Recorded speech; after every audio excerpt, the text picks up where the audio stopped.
Assalamualaikum warahmatullahi wabarakatuh. Salam sejahtera untuk kita semua, Bapak Guru, Ibu Guru yang hebat. Pada kesempatan ini, saya ingin mempresentasikan best practice atau pengalaman terbaik saya pada kegiatan PPG dalam kejabatan kategori 1 tahun 2022.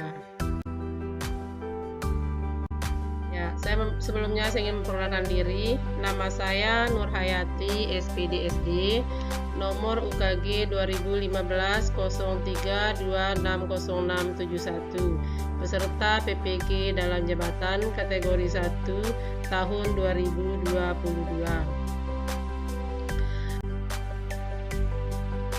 Lokasi tempat saya melaksanakan PPL adalah SDN Putu, Kecamatan Mehilir, lingkup pendidikan sekolah dasar. Adapun tujuan dari pelaksanaan PPL yang telah saya jalani yaitu tujuannya yang pertama adalah 1. Meningkatkan hasil belajar siswa pada pelajaran matematika. 2. Meningkatkan konsentrasi atau perhatian siswa pada saat pembelajaran berlangsung.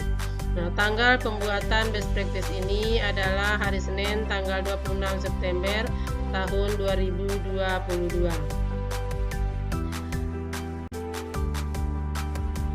Selanjutnya saya akan mempresentasikan adapun yang menjadi situasi, tantangan atau aksi serta refleksi hasil dan dampak dalam pelaksanaan PPG dalam jabatan tersebut.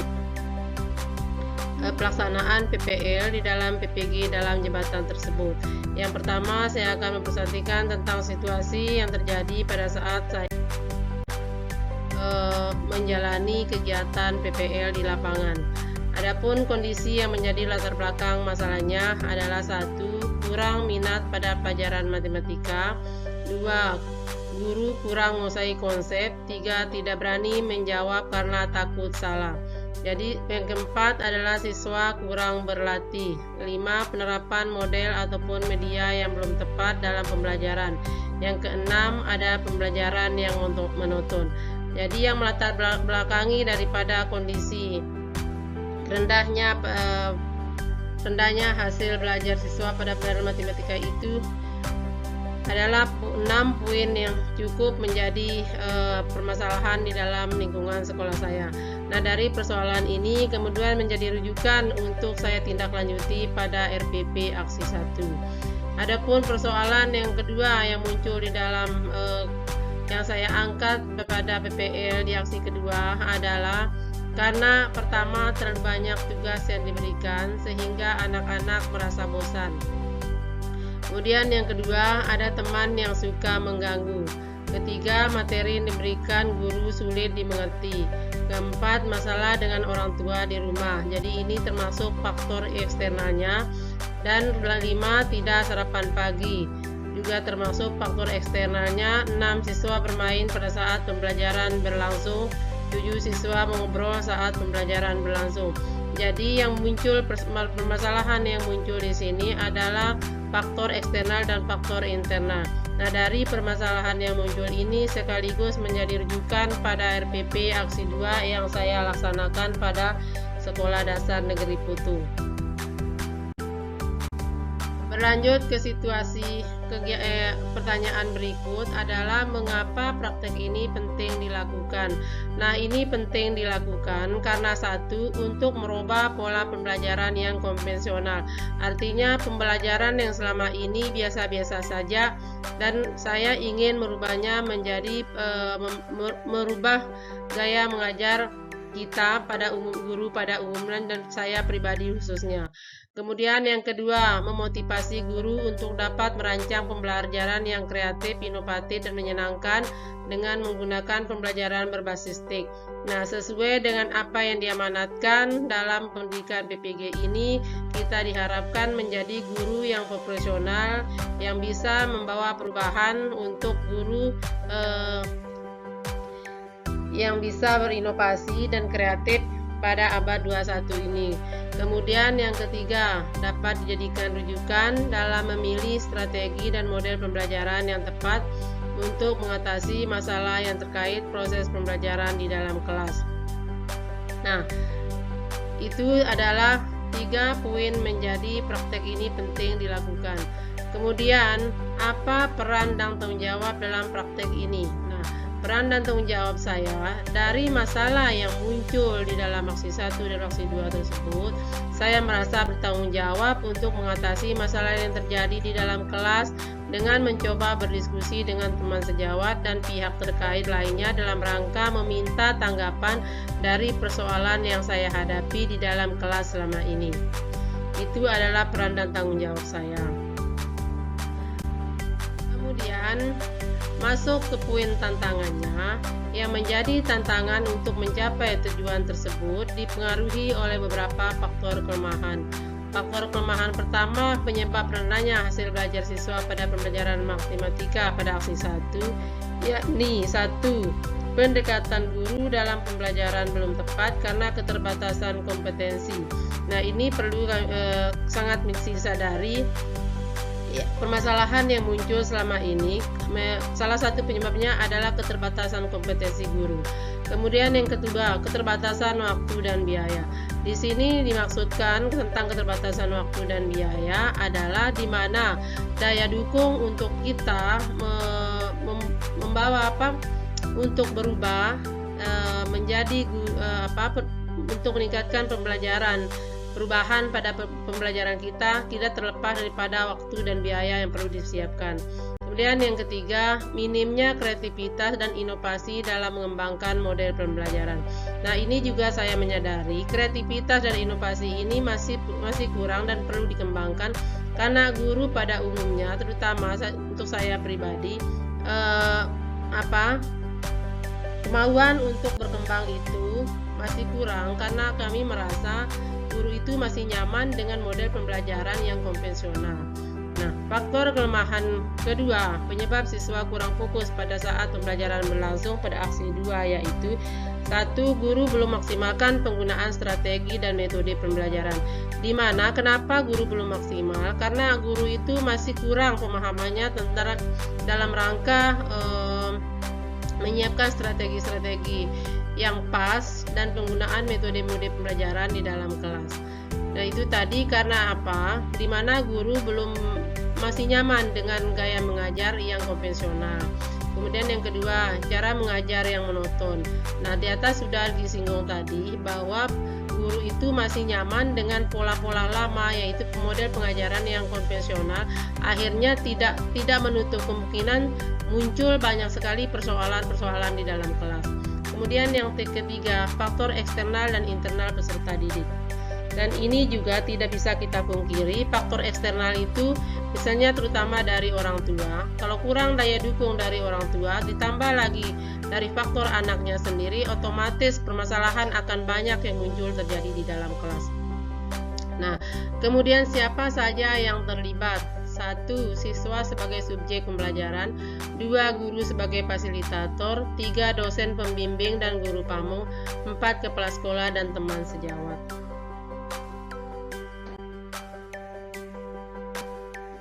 Nah, kemudian di sini saya setelah di dalam aksi ini saya akan mencoba menampilkan cuplikan kedua aksi yang sudah saya laksanakan pada PPL di SDN Foto. Nah, di sini ada cuplikan video aksi 1.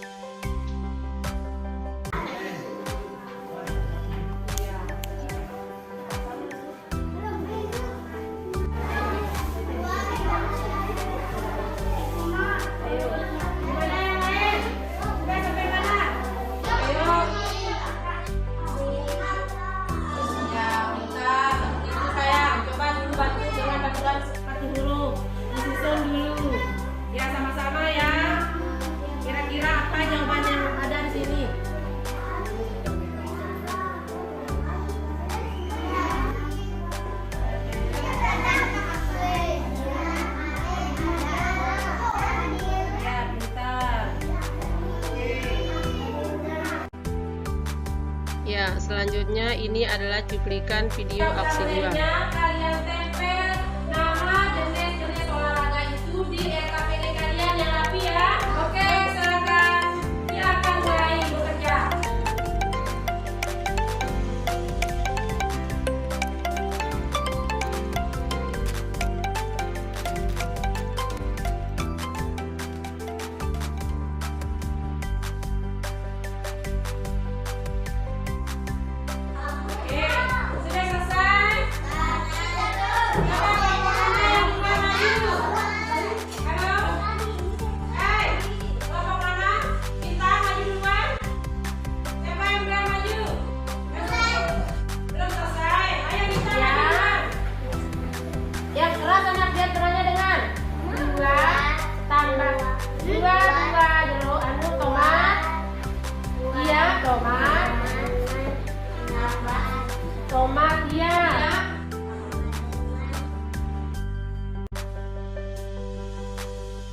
Iya, itulah cuplikan kedua video aksi 1 dan aksi 2 yang telah saya laksanakan pada kegiatan PPL.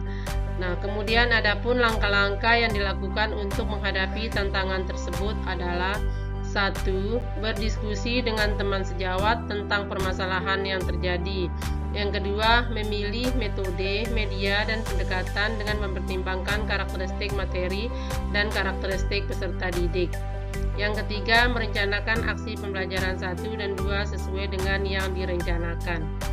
Ya, jadi dalam mengambilkan tindakan berikut, sebelumnya saya berdiskusi dengan teman sejawat tentang permasalahan yang terjadi.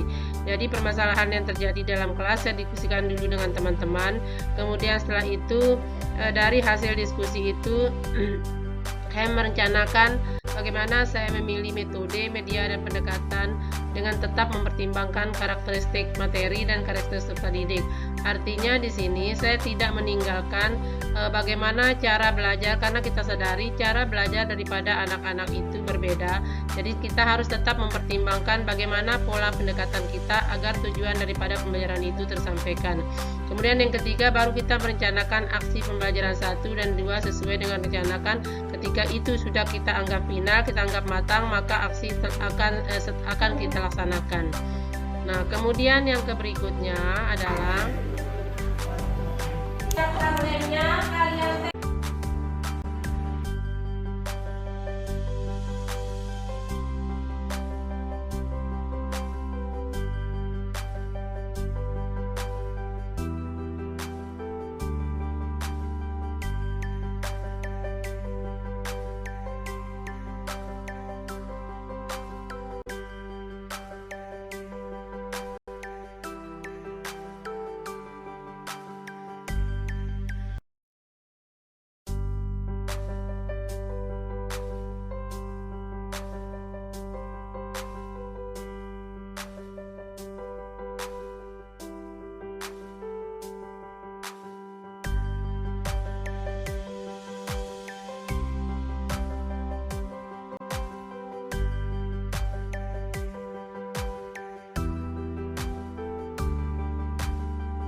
yang berikutnya adalah pada aksi tersebut juga ada pertanyaan berikutnya, strategi apa yang digunakan dan bagaimana prosesnya. Nah, jadi strategi yang diterapkan adalah: 1. Merancang pembelajaran yang berpusat kepada siswa. Ya, jadi kita harus tetap mempertimbangkan bagaimana agar siswa itu aktif di dalam kelas. Jadi tidak lagi guru itu sebagai student center, guru itu sebagai teacher center, tetapi kita kembali kepada student center. Kemudian yang kedua, proses pengembangan RPP disusun langkah-langkah kegiatan menggunakan metode atau model pembelajaran based learning.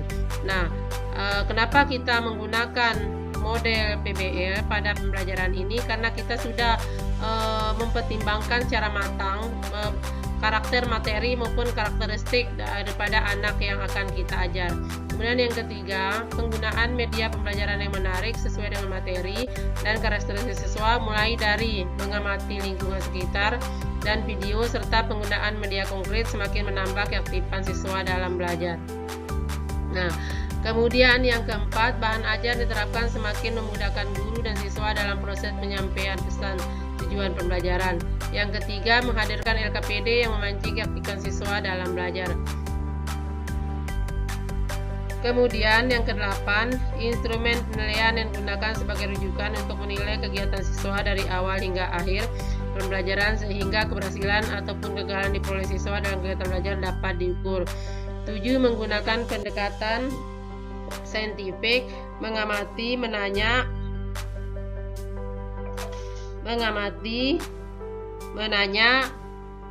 mengumpulkan informasi, mengasosiasi, dan mengkomunikasikan. Nah, kemudian yang dimaksudkan dengan mengamati di dalam pendekatan saintifik itu, anak diajak ke lingkungan sekitar, setelah itu diajak untuk mengamati video pada slide PowerPoint yang telah saya siapkan. Kemudian menanya, maksudnya di sini anak-anak diberi ruang untuk menanyakan apa yang menjadi hasil pengamatannya di dalam kelas, di luar kelas maupun di dalam video. Kemudian dari hasil pengamatan tersebut mereka mengumpulkan informasi yang mereka dapatkan. Kemudian dari data-data itu mereka sebagai rujukan dalam mereka untuk belajar memecahkan masalah atau persoalan yang dihadapi. Dan terakhir, mengomunikasikan di sini maksudnya anak-anak pada kesempatan ini setelah mereka mendiskusikannya, kemudian mereka memaparkan atau mempresentasikan di depan kelas secara kelompok untuk masing-masing kelompok di dalam kelas. Nah, kemudian siapa saja yang terlibat dalam sumber daya dan sumber daya apa saja yang diperlukan. Nah, yang terlibat dalam pelaksanaan aksi 1 dan 2 adalah guru, siswa, kepala sekolah, teman sejawat, dan tim dokumentasi video pembelajaran. Di sini yang pertama untuk guru, di sini sebagai perancang pembelajaran atau hanya sebagai fasilitator, dan siswa di sini adalah objek sentral daripada tujuan pembelajaran. Kemudian yang tiga, kepala sekolah adalah faktor pendukung yang sangat utama di sini dalam mendukung kegiatan PPL saya selama dalam PPG.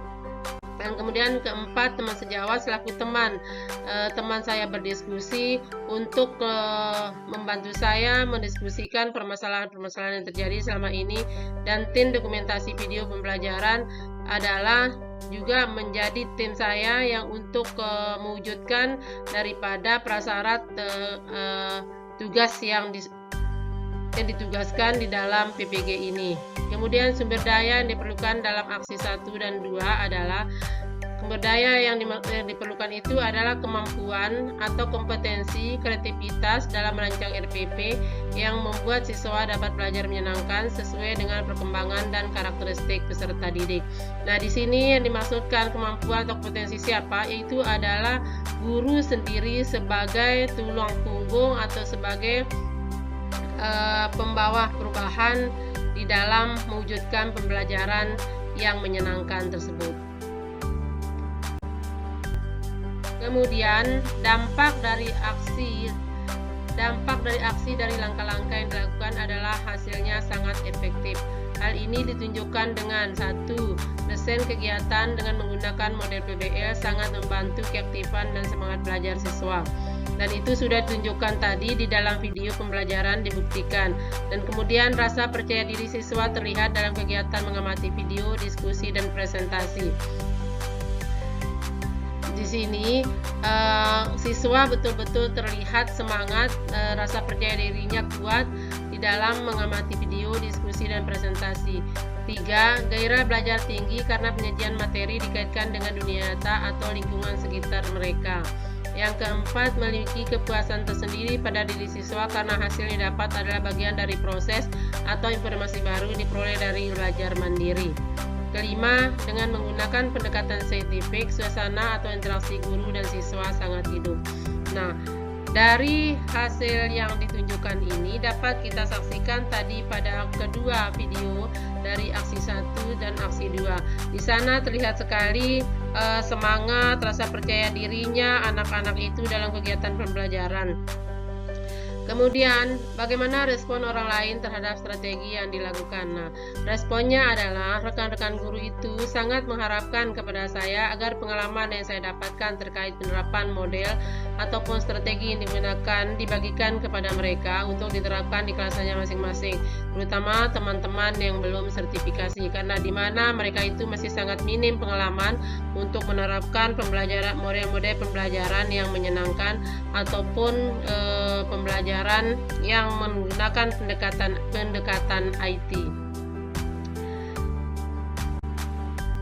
Kemudian selanjutnya faktor keberhasilannya. Pertama, faktor keberhasilannya dari pembelajaran aksi 1 dan 2 itu rata-rata hasil yang diperoleh dalam penerapan model pembelajaran based learning dan pendekatan saintifik membawa perubahan yang signifikan karena rata-rata nilai peserta didik di atas KKM. Nah, dari hasil pembelajaran yang dilaksanakan pada aksi 1 dan aksi 2 memang menunjukkan hasil yang sangat signifikan karena rata-rata dari 13 anak yang saya ajarkan di kelas itu hampir 80% mendapat nilai di atas KKM.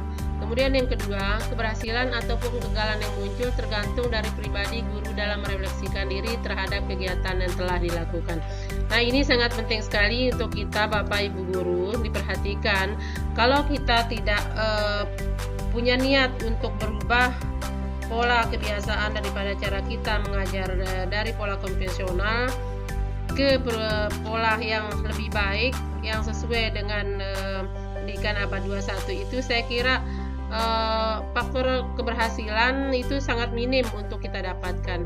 Kemudian yang ketiga, kompetensi yang dimiliki guru pembelajaran ini sangat didukung oleh kemampuan guru dalam merancang pembelajaran, dalam menguasai model-model yang diterapkan dalam pelaksanaan pembelajaran, dan kerjasama siswa dalam pelaksanaan pembelajaran juga sangat menentukan tujuan yang ingin dicapai.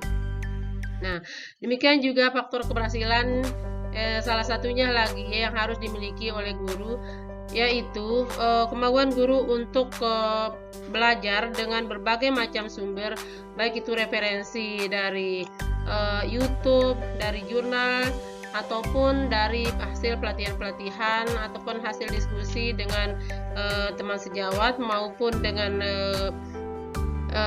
pengawas, itu sangat memberikan hasil-hasil yang sangat signifikan ketika kita mau belajar untuk memperkaya pemahaman kita tentang model-model pembelajaran yang diterapkan.